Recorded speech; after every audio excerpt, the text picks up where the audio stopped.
नमस्कार विद्यार्थी मित्रांनो, आजच्या व्हिडिओमध्ये सर्वांचे स्वागत आहे। तुम्हाला तर सगळ्यांना माहितीच आहे की आपण इयत्ता 10वीच्या सायन्स विषयामधील एक चॅप्टर पूर्ण केलेला आहे आणि तो म्हणजे पिरियोडिक क्लासिफिकेशन ऑफ एलिमेंट, की ज्याचं वेटेज 6 मार्कांचं होतं। आता आपण येणार आहोत फिजिक्स मधल्या ग्रॅव्हिटेशन या चॅप्टर मध्ये। तत्पूर्वी तुम्ही जर माझ्या चॅनलवर नवीन असाल तर नक्की माझ्या चॅनलला सबस्क्राइब करा, त्याचबरोबर बेल आयकॉन प्रेस करा जेणेकरून तुम्हाला नवनवीन व्हिडिओच्या नोटिफिकेशन मिळत जातील। मित्रांनो, आपण फिजिक्स मधल्या पहिल्या चॅप्टरला म्हणजे ग्रॅव्हिटेशन या चॅप्टरला सुरुवात करतोय।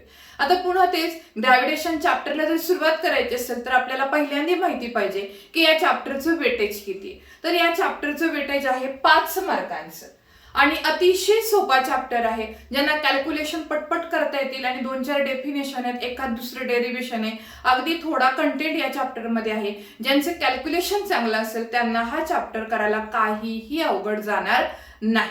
तर मित्रांनो, आजच्या आपण ह्या ग्रॅव्हिटेशन चॅप्टरला डिटेल सुरुवात करतोय। तर पहिला पॉइंट बघा, आपण काय तो स्टडी करूयात। पहिला पॉइंट बोर्डवरती तुम्हाला दिसतोय तो आहे ग्रॅव्हिटेशनल फोर्स। आता ग्रॅव्हिटेशनल फोर्स म्हणजे काय याचे डेफिनेशन आपल्याला एक्झाम मध्ये विचारू शकतात 1 मार्कांसाठी। मग ग्रॅव्हिटेशनल फोर्स म्हणजे काय, तर गुरुत्वाकर्षण बल याचा अर्थ आपल्याला बघायचा, याचे डेफिनेशन बघायचे। मग सायन्स काय म्हणतं गुरुत्वाकर्षण बल म्हणजे काय, तर एक उदाहरण घेऊयात आपण। आता समजा माझ्या हातामध्ये पेनचं टोपण आहे, हे पेनचं टोपण जर मी खाली टाकलं तर ते काय होणार आहे, एक सेकंद भरामध्ये किंवा एका ठराविक कालावधीनंतर जमिनीवरती किंवा त्या फरशीवरती येऊन पडणार आहे, बरोबर आहे। मग थोडक्यात काय, तर एका ठराविक उंचीवरून एखादी वस्तू खाली सोडली तर ती आपोआपच खाली येते, पृथ्वीवर येते, बरोबर आहे।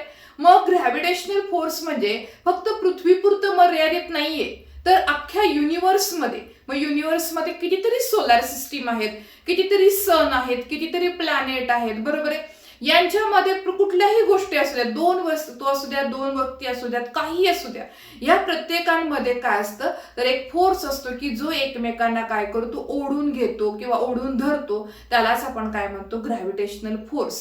आता आपल्याला ही डेफिनेशन प्रॉपर वर्ड्स मध्ये बघायची, तर ती डेफिनेशन बोर्डवरती लिहिली, त्याचा अर्थ समजून घेऊया।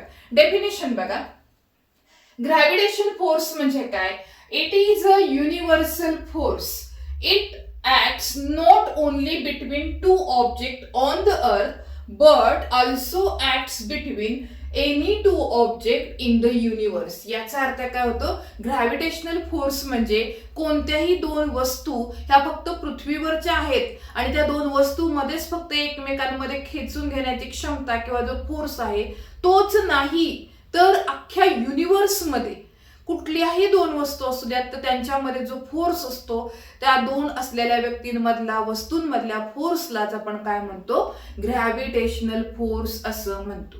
सेकंड डेफिनेशन क्लिअर आहे का बघा, ग्रॅव्हिटेशनल फोर्स म्हणजे फक्त पृथ्वीवरच्या 2 वस्तूंपुरताच मर्यादित नाही, तर पूर्ण युनिव्हर्समध्ये कोणत्याही वस्तू असू द्या, या 2 वस्तूंमध्ये जो फोर्स असतो त्यालाच आपण काय म्हणतो, ग्रॅव्हिटेशनल फोर्स असं म्हणतो। ठीक आहे, मग हा कसा फोर्स झाला, तर हा युनिव्हर्सल फोर्स आहे। ठीक आहे, फक्त पृथ्वीपुरता मर्यादित नाही, सूर्यावर आहे, चंद्रावर आहे, पृथ्वीवर आहे, दुसरा कुठलाही ग्रह घ्या, त्या प्रत्येक ठिकाणी हा फोर्स प्रेझेंट आहे आणि तो फोर्स म्हणजेच कोण, ग्रॅव्हिटेशनल फोर्स। ही डेफिनेशन आपल्याला 1 मार्कांसाठी इम्पॉर्टंट आहे। तर ग्रॅव्हिटेशनल फोर्सचा अर्थ काय होतो, it is a universal force, पूर्ण जगामधला फोर्स आहे, युनिव्हर्सल पूर्ण युनिव्हर्स मधला फोर्स आहे की जो फक्त पृथ्वीमधल्या 2 कुठल्याही वस्तूंवरता मर्यादित नाही, तर अख्ख्या युनिव्हर्स मध्ये कुठलीही वस्तू असू द्या, 2 वस्तूंमधला जो फोर्स आहे त्याला आपण ग्रॅव्हिटेशनल फोर्स असं म्हणतो। तर डेफिनेशन बघा काय, it is a universal force which acts not only between 2 objects on the earth but also any 2 objects present in universe। म्हणजे फक्त पृथ्वीवरच्याच वस्तू नाहीत, तर कुठल्याही युनिव्हर्स मधल्या कोणत्याही 2 वस्तू घ्या, त्या दोघांमधला जो फोर्स आहे या फोर्सलाच आपण काय म्हणतो, ग्रॅव्हिटेशनल फोर्स। 1 मार्काची डेफिनेशन आहे, एकदम व्यवस्थित प्रिपेअर करायची आणि 1 मार्क घेऊनच टाकायचे। आता आपण पुढच्या पॉइंट मध्ये येतोय बघा, आता तो म्हणजे ग्रॅव्हिटेशन। आता ग्रॅव्हिटेशन पॉइंट काय तो समजून घ्या। ग्रॅव्हिटेशन म्हणजेच सर आयझॅक न्यूटन, हे सगळ्यांना माहिती आहे की आयझॅक न्यूटन हे ऍपलच्या झाडाखाली म्हणजे सफरचंदाच्या झाडाखाली बसले होते आणि अचानक वरून सफरचंद खाली पडलं आणि मग त्यांच्या डोक्यामध्ये हा विचार आला की झाडावरचं सफरचंद खाली पडताना सरळ पृथ्वीवरच येऊन का पडलं, ते तिरकं का नाही पडलं, या दिशेला का गेलं नाही किंवा वर का नाही गेलं. आणि यावरनं त्यांनी शोध लावला की ज्या अर्थी ते पृथ्वीवरती येते किंवा पृथ्वीवरती पडतंय याचा अर्थ असा असणार आहे की पृथ्वीच्या सेंटरवरती असा कुठला तरी एक फोर्स असणार आहे की जो फोर्स त्या वस्तूला स्वतःकडे खेचून घेतोय. आणि यातूनच कन्सेप्ट उदयास आली ग्रॅव्हिटेशन नावाची. मग हे जे काही आयझॅक न्यूटन नावाचे महान सायंटिस्ट आहे यांची थोडीफार माहिती आपण बघूयात, कारण ह्याच्यावरती एखादा फिल इन द ब्लँक साठी प्रश्न येऊ शकतो. तर काय माहिती इम्पॉर्टंट आहे ती बघा. तर सर आयझॅक न्यूटन हे इंग्लिश सायंटिस्ट होते की ज्यांचा जन्म 1642 मध्ये झाला होता आणि मृत्यू कधी झाला तर 1727 साली. आता जन्म मृत्यू महत्वाचं नाही, पण आयझॅक न्यूटन म्हणले की ग्रॅव्हिटेशनल फोर्स किंवा ग्रॅव्हिटेशनची कन्सेप्ट माहित असली पाहिजे. ठीक आहे, आता पुढे जातो. आता ह्या सायंटिस्टचं योगदान प्रत्येक विषयामध्ये आहे. फिजिक्स मध्ये आहे, मॅथ्स मध्ये आहे, हीट या चॅप्टर मध्ये आहे. बऱ्याचशा ठिकाणचे जे शोध आहेत वेगवेगळ्या ब्रँचेस असू द्या, प्रत्येक ठिकाणी त्यांनी काही ना काहीतरी कॉन्ट्रीब्युशन त्याचं दिलेलं आहे. मग मेन पॉइंट कुठले कुठले, तर मगाशी आपण बघितलं त्याप्रमाणे ग्रॅव्हिटेशन ही कन्सेप्ट महत्वाची आहेच आहे. त्याचबरोबर लॉज ऑफ मोशन की जे तुम्ही 9th मध्ये लर्न केले होते, मोशनचे जे लॉज आहेत याच्यामध्ये पण याचं योगदान आहे. त्यानंतर लाईटचे कन्सेप्ट असू द्या, हीटच्या कन्सेप्ट असू द्यात किंवा साऊंड असू द्यात, मॅथमॅटिक्स असू द्या, अशा वेगवेगळ्या सब्जेक्टमध्ये वेगवेगळ्या विषयांमध्ये त्यांनी काय केलेले काही ना काही आयझॅक न्यूटन यांनी कॉन्ट्रीब्युशन दिलेले आणि त्यामुळेच आपण त्यांना म्हणतो महत्वाचा किंवा महान सायंटिस्ट असं.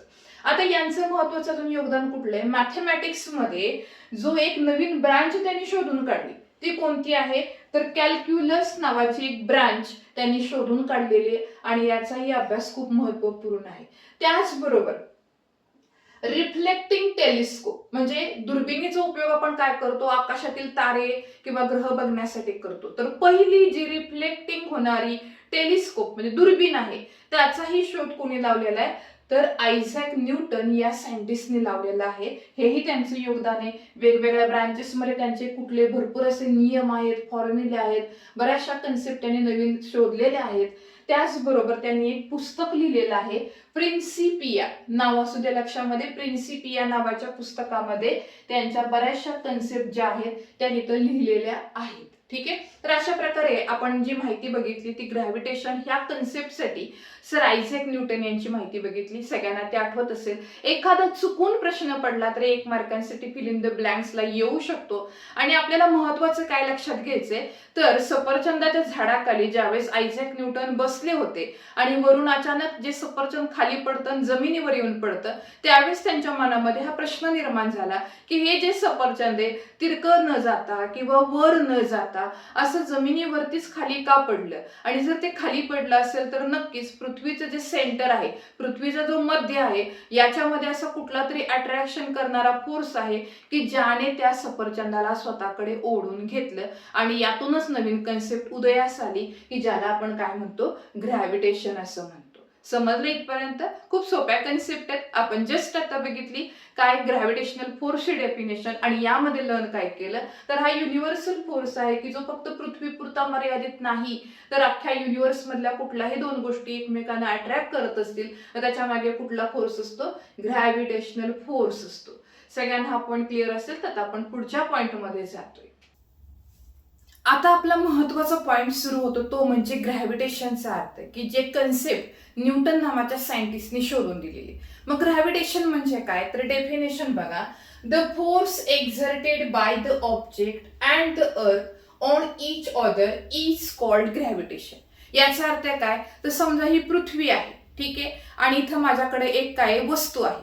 तर ही वस्तू आणि ही पृथ्वी हे दोघेही एकमेकांवरती एक फोर्स एक्झर्ट करत असतात आणि ह्या एक्झर्ट होणाऱ्या फोर्सलाच ग्रॅव्हिटेशन असं म्हटलं जातं. येते लक्षामध्ये? मग डेफिनेशन काय तर ग्रॅव्हिटेशनचा अर्थ असा होतो फोर्स एक्झर्टेड बाय ऑब्जेक्ट, कोणतीही वस्तू असू द्या, अगदी आपण असेल तरी चालेल, अँड अर्थ आणि पृथ्वी हे एकमेकांवर काय करतात, एक फोर्स एक्झर्ट करतात, which exerts force on each other and that force called as gravitation. यालाच आपण काय म्हणतो, ग्रॅव्हिटेशन असं म्हणतो. ठीक आहे, सगळ्यांनी कन्सेप्ट का आली. एखादी वस्तू असेल, समजा ही आपली अर्थ आहे, ठीक आहे, आणि ह्या अर्थच्या शेजारी इथे एखादी वस्तू आहे, ठीक आहे. मग ही वस्तू आणि पृथ्वी हे दोघेही एकमेकांवरती काय करत असतात, फोर्स एक्झर्ट करत असतात, आणि ह्या एक्झर्ट केलेल्या फोर्सलाच आपण काय म्हणतो, ग्रॅव्हिटेशन असं म्हणतो. साधी सिंपल डेफिनेशन आहे. जर पडली डेफिनेशन तर ती 1 मार्काला पडू शकते.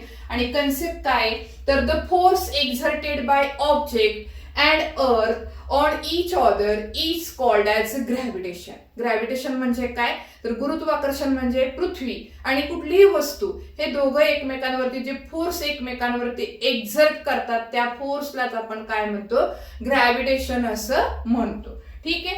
आता बघा, कोणताही फोर्स असेल, या फोर्सचा उपयोग करून आपण काय करू शकतो, तर एखाद्या वस्तूचं स्पीड कमी किंवा जास्त करू शकतो.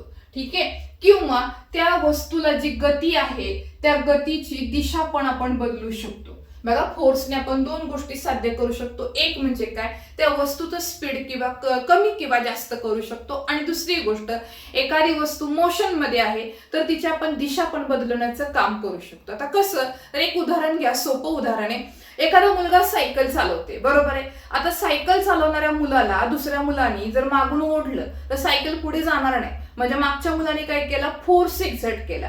मग ह्या फोर्स एक्झर्ट केल्यामुळं त्या मुलाची जी काही गती आहे किंवा तिचे जे स्पीड आहे, हे स्पीड काय करू शकतो आपण, मागे ओढलं तर तिचं कमी होईल सायकलचं स्पीड, आणि जर मागून तिला पुश केलं सायकलला तर त्या सायकलचं स्पीड वाढेल. याचाच अर्थ काय, फोर्सच्या मदतीने आपण एखाद्या वस्तूचं स्पीड कमी किंवा जास्त करू शकतो. त्याचबरोबर स्पीड मध्ये किंवा मोशन मध्ये जी वस्तू आहे त्या मोशन मधल्या वस्तूची दिशा पण बदलू शकतो. म्हणजे कसं, आता समजा सायकल चालवते एक विद्यार्थी किंवा एखादा मुलगा सायकल चालवतोय आणि त्याच्या हँडलला आपण जोरात झटका दिला आणि त्याचा हँडल इकडे फिरवला तर सायकल कुठे जाणार आहे, त्याच दिशेला जाणार आहे. जिथे हँडल फिरवला त्या दिशेला जाणार आहे. म्हणजे आपण एक फोर्स देऊन काय करू शकतो, मोशन मध्ये असलेल्या वस्तूची दिशा आपण बदलू शकतो. सगळ्यांना समजलं. इथे आपण काय बघितली, ग्रॅव्हिटेशनची डेफिनेशन, आणि फोर्सच्या मदतीने आपण एखाद्या वस्तूचं स्पीड कमी जास्त करू शकतो. त्याचबरोबर मोशन मध्ये जी वस्तू असती तिची दिशा पण आपण बदलू शकतो. ग्रॅव्हिटेशनची कन्सेप्ट झाल्यानंतर आपण आता महत्वाच्या पॉइंट मध्ये येतोय, आणि तो पॉइंट म्हणजे सर्क्युलर मोशन. आता सर्क्युलर मोशन म्हणजे काय, नावातच सगळा अर्थ आहे की एखादी वस्तू आहे ती जर गोलाकार गतीमध्ये फिरते, म्हणजे गोल फिरत असेल तर तिच्या त्या गतीलाच आपण काय म्हणतो, सर्क्युलर मोशन. आता जसं की उदाहरण घ्यायचं झालं तर बघा, सगळ्यांना आठवत असेल की आपण बघा, इलेक्ट्रॉन जो असतो तो काय करतो, न्यूक्लियसच्या भोवती फिरत असतो, बरोबर आहे का. मग इलेक्ट्रॉन जो फिरणार आहे तो कोणाच्या भोवती फिरतोय, न्यूक्लियस भोवती फिरतोय. कसा फिरतोय, गोल फिरतोय. मग त्याची मोशन कुठली आली, सर्क्युलर मोशन आली. ठीक आहे. मग आता आपल्याला पाहिजे प्रॉपर डेफिनेशन. मग काय, एनी ऑब्जेक्ट काय करतो, कुठलाही object revolves in a circular form that called as a circular motion of object. मग ही डेफिनेशन तुम्हाला 1 मार्कांसाठी विचारतात. मग डेफिनेशन काय करणार तुम्ही, तर बघा, सर्क्युलर मोशन म्हणजे द रोटेशन ऑफ ऑब्जेक्ट. एखादी वस्तू आहे ती काय करते, रोटेशन, पुन्हा पुन्हा पुन्हा काय करते, त्याच दिशेने जाते. कशी जाते, सर्क्युलर पाथ मध्ये, म्हणजे गोलाकार दिशेने पुन्हा पुन्हा तिचे आवर्तन होत राहतात. ते या प्रकारच्या मोशनला आपण काय म्हणतो, सर्क्युलर मोशन. आणि उदाहरण घ्यायचं झालं तर मी आता जस्ट सांगितलं तुम्हाला, revolving of electron around nucleus, म्हणजे न्यूक्लियसच्या भोवती गोल गोल फिरणारा इलेक्ट्रॉन. हे उदाहरण कोणाचं झालं, सर्क्युलर मोशनचं. किंवा लाईटचं बटन चालू केल्यानंतर, स्विच ऑन केल्यानंतर फिरणारा फॅन. फॅन कसा फिरतो, गोल फिरतो. त्याच्या सेंटरच्या बरोबर काय करतो, गोल गोल दिशेमध्ये त्याची पाती फिरत असतात. हेही उदाहरण तुमचं काय होणार आहे, सर्क्युलर मोशनचं होणार आहे. सो डेफिनेशन खूप सोपी आहे की the rotation of object along circular path is called circular motion. विचारली तर 1 मार्काने विचारतील. याचं प्रिपरेशन व्यवस्थित करायचं. फिजिक्स म्हणलं की भरपूर डेफिनेशन, भरपूर फॉर्म्युले. सगळ्या डेफिनेशन जर परफेक्ट असतील तर तुम्हाला फिजिक्स मधले जे काही कंटेंट आहेत त्याचे मार्क्स मिळायला काहीही प्रॉब्लेम येणार नाही. आता पुढे आपण येणार आहोत सेंट्रीपेटल फोर्स मध्ये. आता सेंट्रीपेटल फोर्स म्हणजे काय तर बघा, the force acts on any object moving along a circle. एखादी वस्तू आहे ती जर गोलाकार दिशेमध्ये फिरत असेल आणि त्या गोलाकार दिशेने फिरणाऱ्या त्या वस्तूवरती सेंटर मधून जो फोर्स ऍक्टिव्हेट होतो किंवा त्या सेंटर वरून जो फोर्स ऍक्ट होतो त्यालाच आपण म्हणायचं सेंट्रीपेटल फोर्स.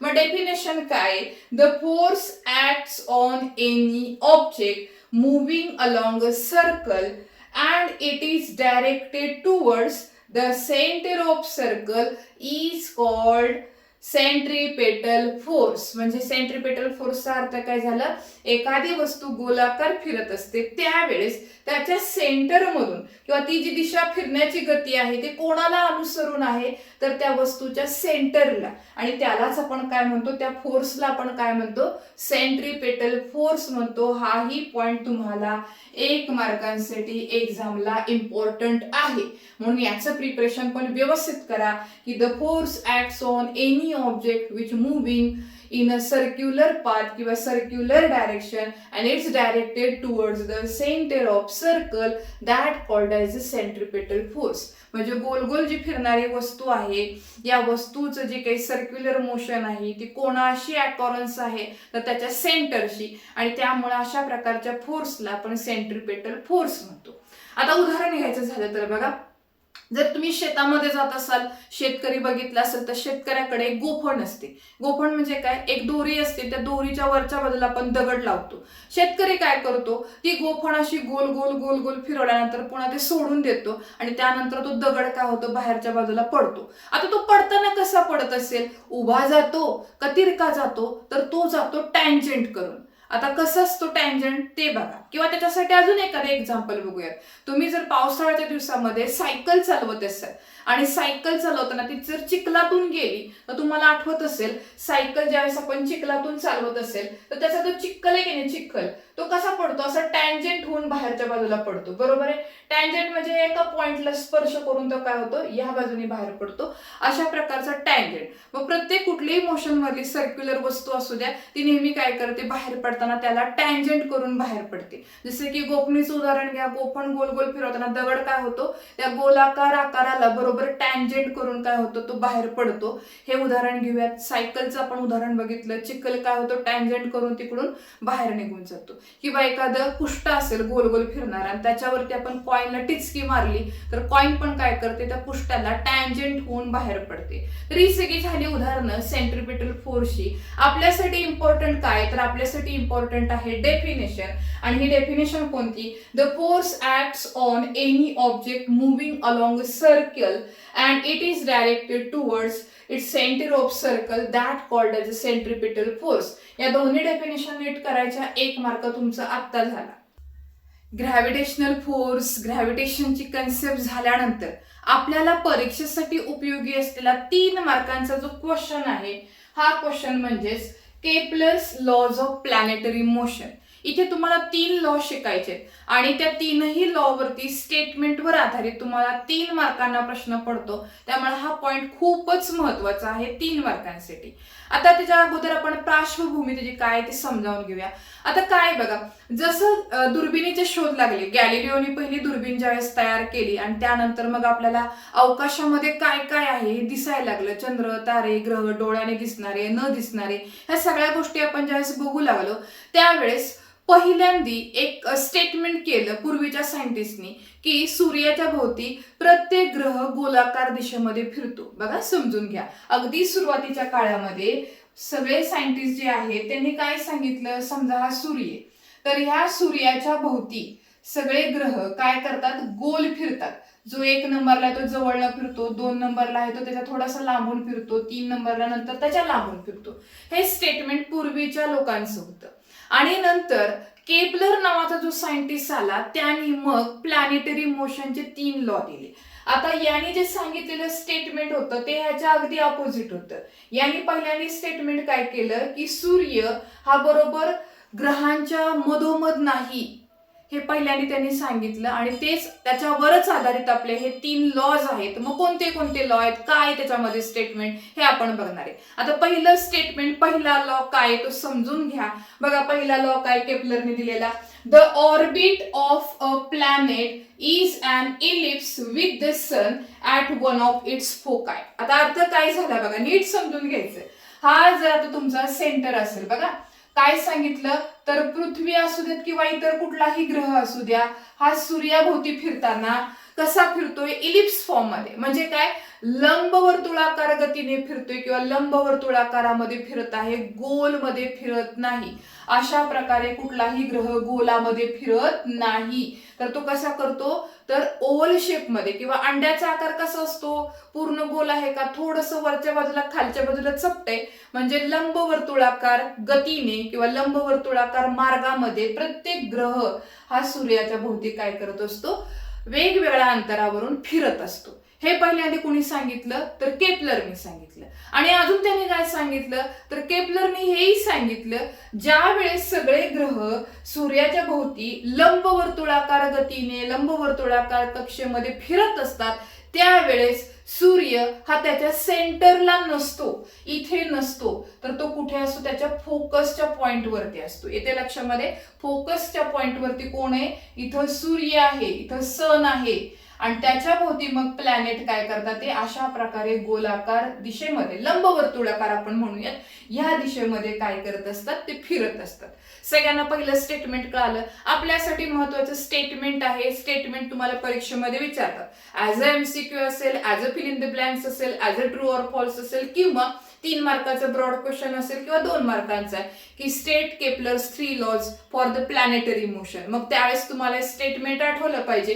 पहिलं स्टेटमेंट काय सांगतं, तर the orbit of a planet म्हणजे कुठलाही ग्रह असू द्या, त्याची जी फिरण्याची कक्षा आहे, ही कक्षा कशी आहे, इलिप्स म्हणजे लंबवर्तुळाकार आहे, अंडाकृती मार्गाने फिरत असतो. आणि त्यावेळेस सूर्य हा त्याच्या सेंटरला नसतो, तर कुठे असतो, फोकसला असतो. आणि सेंटर इथे आला असेल तर फोकस इथे असतो, इथं सूर्य असतो आणि या सूर्याच्या भोवती प्रत्येक ग्रह लंबवर्तुळाकार कक्षेमध्ये फिरत असतो. हे स्टेटमेंट पहिल्यांदा केपलरने दिलं आणि म्हणून याला आपण केपलरचा पहिला प्लॅनेटरी लॉ म्हणतो. ठीक आहे. आता आपण पुढे येतो दुसऱ्या लॉ मध्ये. आता दुसरा लॉ काय बघा, Kepler second law, the line joining the planet and the sun sweeps equal area in equal interval of time. आता अर्थ समजून घ्यायचं. बघा आपल्याला काय सांगितलंय स्टेटमेंट मध्ये, पहिल्या स्टेटमेंट मध्ये आपण लर्न केलं काय, तर सूर्य हा फोकस वरती असतो, इथं सन आहे, इथं आपण काय लिहूयात, सन लिहूयात. ठीक आहे, इथं सूर्य आहे आणि ह्या सूर्याच्या भोवती काय करतोय, प्रत्येक प्लॅनेट वेगवेगळ्या अंतरावरती फिरतोय. ठीक आहे. आता समजा एखादा प्लॅनेट आहे, हा सध्या इथं ए पॉइंट वरती आहे, बरोबर आहे. आता इथून तो पुन्हा पुढे पुढे गेला आणि कुठे गेला, बी पॉइंट वरती गेला. बघा नीट लक्ष द्यायचं, बी पॉइंट वरती गेला. त्यानंतर पुढे पुढे पुढे फिरत फिरत फिरत फिरत इथे इथे इथे इथं आला असेल आणि समजा हा पॉइंट आहे तुमचं सी पॉइंट, बरोबर आहे. आणि त्यानंतर पुन्हा तो पुढे पुढे जात आला आणि त्यानंतर तो कुठे गेला, इथपर्यंत गेला असेल. ठीक आहे. आता आपण समजूयात ह्या बाजूला गेला, हा डी पॉइंट आहे. आता नीट समजून घ्यायचं रिलेशन. बघा ए पॉइंट वरून तो बी पॉइंट मध्ये गेला. आता तुमच्या लक्षात येते का, बघा सन म्हणजे सूर्य इथं आहे आणि हे जे अंतर आहे, हे अंतर कमी का जास्त आहे आणि हे अंतर कमी का जास्त आहे, या दोघांमधलं कमीचं अंतर कुठलं आहे, तर हे आहे, बरोबर आहे का. मग ज्या वेळेस एखादी वस्तू जवळून फिरते, बघा सूर्य आणि सूर्याच्या अगदी जवळ ग्रह आहे, तर तो काय करणार आहे, पटकन तो भाग पूर्ण करणार आहे, पटकन त्याची फेरी पूर्ण होणार आहे. मग ज्यावेळेस तो प्लॅनेट समजा ह्या ए पॉइंट वरती असेल, बरोबर आहे, हा ए पॉइंट असेल आणि ह्या ए पॉइंट मधून बी पॉइंटला जायला तो एका ठराविक वेळेमध्ये, समजा आपण 1 तासभर घेऊयात, एका तासामध्ये तो प्लॅनेट इथून ए पॉइंट वरून बी पॉइंटला जाताना काय करणार आहे, वेगाने फिरणार आहे. कारण अंतर काय आहे, इथपर्यंतच कमी आहे, त्यामुळे याची फेरी काय होणार आहे, एवढ्या भागापर्यंतची तासाभरात पूर्ण होणार आहे. आणि मग तोच ग्रह ए पॉइंट वरून बी पॉइंट वरती आला आणि सी आला आणि सी वरनं डी ला जायला मात्र त्याला वेळ लागेल, कारण हे अंतर काय आहे, जास्त आहे. येते लक्षामध्ये, हे अंतर काय दिसते तुम्हाला, जास्त दिसते, बरोबर आहे. आणि इकडचं अंतर काय होतं, कमी होतं. आता नीट लक्षात घ्या, सेम टायमिंग ठेवलाय, ए ते बी पर्यंत जायला 1च तास लागला आणि सी ते डी ला जायला पण 1च तास लागला. आता आपला रूल काय सांगतो, सूर्य हा फोकस वरती असेल आणि त्याच्या भोवती प्लॅनेट लंबवर्तुळाकार कक्षेमध्ये फिरत असतो. ज्यावेळेस सूर्याच्या प्लॅनेट जवळ असतो त्यावेळेस तो त्याच वेळेमध्ये, त्या समान वेळेमध्ये जास्त अंतर पूर्ण करतो आणि नंतर तो ज्यावेळेस सूर्यापासून लांब प्लॅनेट जातो म्हणजे ग्रह लांब जातो त्यावेळेस तेवढंच अंतर, तेवढ्याच वेळामध्ये ते अंतर पूर्ण करण्यासाठी त्याला काय होतंय तर जास्त वेळ लागणार आहे. बरोबर आहे. वेळ आपण काय करतोय तेवढाच ठेवते आणि तेवढ्याच वेळेमध्ये जर एवढंच अंतर त्याला पूर्ण करायचं असेल तर ते शक्य नाही, कारण सूर्य ते प्लॅनेटचं अंतर मधलं काय झालेलं आहे, वाढलेलं आहे. त्यामुळे इथे काय होतंय, सी पासून डी हा तो थोडंसंच अंतर पूर्ण करतोय तेवढ्याच वेळामध्ये. मग आता आपला लॉ काय सांगतो तर the line joining planet and sun sweeps equal area in equal interval of time. म्हणजे काय, सूर्याच्या भोवती इथून प्लॅनेटने फिरायला सुरुवात केली आणि हा जो एरिया आहे, एरिया कुठला असेल तर एरिया ABS. ठीक आहे, ABS हा जो एरिया आहे ह्या एरियाचं आपण कॅल्क्युलेशन केलं, तेवढाच एरिया तेवढ्याच वेळेमध्ये फिरणारा जो ग्रह आहे तो सी आणि डी या पॉइंट वरती गेला तर हा जो एरिया आहे CDS, ह्या दोन्ही एरिया काय असतात ते समान असतात. हा एरिया कॅल्क्युलेट करून बघितला तर हा जेवढा आहे तेवढाच हा एरिया निघणार आहे. हे झालं केपलरने दिलेलं सेकंड स्टेटमेंट. काय सांगितलं, equal area in equal interval of time. जर समान टायमिंग असेल तर तेवढ्यामध्ये तो तेवढाच एरिया कव्हर करतो, जेवढा ABS इतका असेल एरिया तेवढाच एरिया CDS इतका असणार आहे. ठीक आहे. मग स्टेटमेंट पुन्हा आपण बघूयात. पहिलं स्टेटमेंट काय सांगितलं, the orbit of planet is an eclipse with the sun at one of the foci. म्हणजे सूर्याच्या भोवती ग्रह ज्यावेळेस लंबवर्तुळाकार कक्षेमध्ये फिरत असतो त्यावेळेस सूर्य हा सेंटरला नसून त्याच्या फोकसच्या पॉइंटला असतो. हे झालं पहिला लॉ.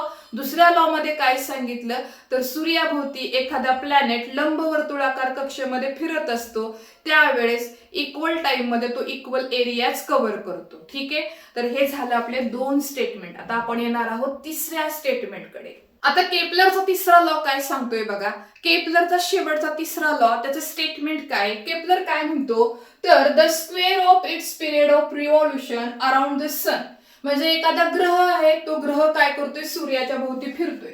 समजा हा सूर्य आणि ह्या सूर्याच्या भोवती काय करतोय एखादा ग्रह फिरत आहे, तर एक फेरी पूर्ण करण्यासाठी त्या ग्रहाने जो काही वेळ घेतला तो वेळ किती घ्यायचा, टी म्हणून कन्सिडर करूयात आपण. तर टीचा काय करायचा आहे स्क्वेअर. स्क्वेअर म्हणजे काय, टी स्क्वेअर असं लिहायचंय आणि तो प्रपोर्शनल आहे. कसा आहे, डायरेक्टली प्रपोर्शनल आहे. कोणाच्या तर cube of the mean distance. म्हणजे हे जे काही अंतर त्यांनी पूर्ण केलंय ह्याची सरासरी आपल्याला काढायची अंतराची आणि ती जी काही सरासरी त्याचा काय करायचं तुम्हाला क्यूब घ्यायचा आहे. डिस्टन्स साठी आपण लेटर कुठला वापरतो, R वापरतो. R चा क्यूब घ्यायचा आहे. मग आता जर हे प्रपोर्शनचं साइन काढायचं असेल तर आपल्याला काय करावं लागतो, प्रपोर्शनली कॉन्स्टंट घ्यावा लागतो. टी स्क्वेअर आहे तसं घ्या. हा R इथं मल्टिप्लाय इथं आला की तो काय होणार आहे डिवाइड होणार आहे आणि हे आपल्याला रिलेशन मिळालं T square divided by R cube equal to K. आणि हेच आपलं स्टेटमेंट आहे. तिसरा लॉ आहे केपलरचा की जो सांगतो square of its period of a revolution around the sun is directly proportional to the cube of mean distance of a planet from the sun. सगळ्यांना इथपर्यंत केपलरचे 3ही लॉ समजले असेल. तर आजच्या व्हिडिओमध्ये आपण ग्रॅव्हिटेशनची कन्सेप्ट समजून घेतली, ग्रॅव्हिटेशनल फोर्स म्हणजे काय, न्यूटन बद्दल माहिती घेतली आणि नंतर सगळ्यात शेवट पॉइंट बघितला Kepler's laws for the planetary motion. तर मित्रांनो अशा पद्धतीने आपण आजच्या व्हिडिओमध्ये इथेच थांबतोय आणि भेटूयात आपण उद्याच्या भागात. तोपर्यंत धन्यवाद.